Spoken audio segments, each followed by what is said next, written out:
Hi everyone, welcome to ರೇಖಾ ಪ್ರಕಾಶ್ ಮನೆ ಊಟ.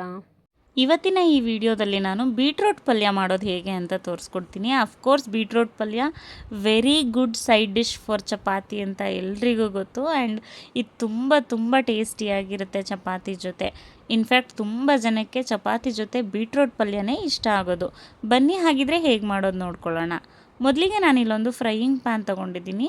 ಅದನ್ನು ಬಿಸಿ ಆಗಕ್ಕೆ ಬಿಡ್ತೀನಿ. ಚೆನ್ನಾಗಿ ಬಿಸಿ ಆದಮೇಲೆ ಎಣ್ಣೆ ಹಾಕ್ಕೋಬೇಕಾಗತ್ತೆ. ಎಣ್ಣೆನ ಕಾಯಕ್ಕೆ ಬಿಡಬೇಕು. ತಗೊಂಡಂಥ ಎಣ್ಣೆ ಕಾದ್ಮೇಲೆ ನಾವು ಇಲ್ಲಿ ಸ್ವಲ್ಪ ಕಡಲೆಬೇಳೆನ ಹಾಕ್ಕೋಬೇಕು. ಕಡಲೆಬೇಳೆ ಸ್ವಲ್ಪ ಫ್ರೈ ಆದಮೇಲೆ ಸಾಸಿವೆ, ಜೀರಿಗೆ, ಹಸಿಮೆಣಸಿನ್ಕಾಯಿ, ಕರಿಬೇವಿನ ಸೊಪ್ಪು ಮತ್ತು ಈರುಳ್ಳಿ ಇಷ್ಟನ್ನು ಒಂದಾದ್ಮೇಲೆ ಒಂದು ಹಾಕ್ಕೊಂಡು ಚೆನ್ನಾಗಿ ಫ್ರೈ ಮಾಡ್ಕೋಬೇಕು ಒಗ್ಗರಣೆಯಲ್ಲಿ. ಇದನ್ನೆಲ್ಲ ನಾವು ಸ್ವಲ್ಪ ಕಡಲೆಬೇಳೆ ಬೆಂದಮೇಲೆ ಹಾಕ್ಕೋಬೇಕು, ಅದೆಲ್ರಿಗೂ ಗೊತ್ತಿರುತ್ತೆ. ಆ್ಯಕ್ಚುಲಿ ಇದನ್ನು ಒಗ್ಗರಣೆ ಮಾಡ್ಕೊಂಡಾದಮೇಲೆ ಬೀಟ್ರೋಟ್ನ ಹಾಕ್ಕೋಬೇಕು. ಮತ್ತು ಬೀಟ್ರೋಟ್ ಹಾಕ್ಕೊಳ್ಳೋಕ್ಕೂ ಮುಂಚೆನೇ ರುಚಿಗೆ ತಕ್ಕಷ್ಟು ಉಪ್ಪನ್ನ ಇದೇ ಸ್ಟೇಜಲ್ಲಿ ಸೇರಿಸ್ಕೊಳ್ಳಿ, ಸೊ ದಟ್ ನಿಮಗೆ ಟೇಸ್ಟ್ ಚೆನ್ನಾಗಾಗುತ್ತೆ.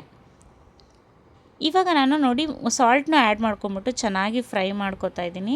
ಅದಾದಮೇಲೆ ತುರಿದಿಟ್ಕೊಂಡಿರುವಂಥ 4 ಬೀಟ್ರೋಟ್ನ ಸೇರಿಸ್ಕೊತಾ ಇದ್ದೀನಿ. ಬೇಕಾದರೆ ನೀವು ಬೀಟ್ರೋಟ್ನ ಸಣ್ಣದಾಗಿ ಕಟ್ ಮಾಡ್ಕೊಂಡು ಸಹ ಯೂಸ್ ಮಾಡ್ಬೋದು. ಇನ್ಫ್ಯಾಕ್ಟ್ ಅದೂ ಟೇಸ್ಟ್ ಚೆನ್ನಾಗಿರುತ್ತೆ. ಬಟ್ ತುರಿದು ಮಾಡೋದ್ರ ಟೇಸ್ಟು ಇನ್ನೂ ಚೆನ್ನಾಗಿರುತ್ತೆ ಅಂತ ಹೇಳ್ಬೋದು. ಇವಾಗ ನೋಡಿ ನಾನು ಬೀಟ್ರೋಟ್ನ ಹಾಕ್ಕೊಂಡು ಪ್ರಾಪರಾಗಿ ಮಿಕ್ಸ್ ಕೊಟ್ಬಿಟ್ಟು ಲಿಡ್ನ ಕ್ಲೋಸ್ ಮಾಡಿಬಿಟ್ಟು ಬೇಯೋಕ್ಕೆ ಬಿಡ್ತೀನಿ. ಒಂದು 5 ಮಿನಿಟ್ಸ್ ಚೆನ್ನಾಗಿ ಬೇಯಬೇಕು. ಬೀಟ್ರೋಟ್ದೆಲ್ಲ ಹಸಿ ಸ್ಮೆಲ್ ಹೋಗೋವರೆಗೂ ಬೇಯಿಸ್ಕೋಬೇಕಾಗತ್ತೆ. ನೋಡಿ ಅದಾದಮೇಲೆ ಲಿಡ್ ಓಪನ್ ಮಾಡಿ ಮತ್ತೆ ನಾನು ಒಂದು ಮಿಕ್ಸ್ ಕೊಡ್ತಾಯಿದ್ದೀನಿ. ಇನ್ಫ್ಯಾಕ್ಟ್ ನೋಡಿ ಕಲರೇ ಚೇಂಜ್ ಆಗಿದೆ, ಚೆನ್ನಾಗಿ ಬೆಂದಿದೆ ಬೀಟ್ರೋಟು. ಇವಾಗ ಇದು ಆಲ್ಮೋಸ್ಟ್ ಆಗಿದೆ ಅಂತ ಲಾಸ್ಟಲ್ಲಿ ನಾವು ಇದಕ್ಕೆ ಫೈನಲ್ ಟಚ್ ಅಂತ ತೆಂಗಿನ ತುರಿ ಮತ್ತು ಕೊತ್ತಂಬರಿ ಸೊಪ್ಪನ್ನ ಹಾಕ್ಕೊಂಡ್ರೆ ಮುಗೀತು. ಹಾಕ್ಕೊಂಡು ಪ್ರಾಪರಾಗಿ ಒಂದು ಮಿಕ್ಸ್ ಕೊಟ್ಬಿಟ್ಟು ಸರ್ವ್ ಮಾಡೋದಷ್ಟೇ. ಟೇಸ್ಟ್ ಅಂತೂ ನಿಜವಾಗ್ಲೂ ಚಪಾತಿ ಜೊತೆ ತುಂಬ ಚೆನ್ನಾಗಿರುತ್ತೆ.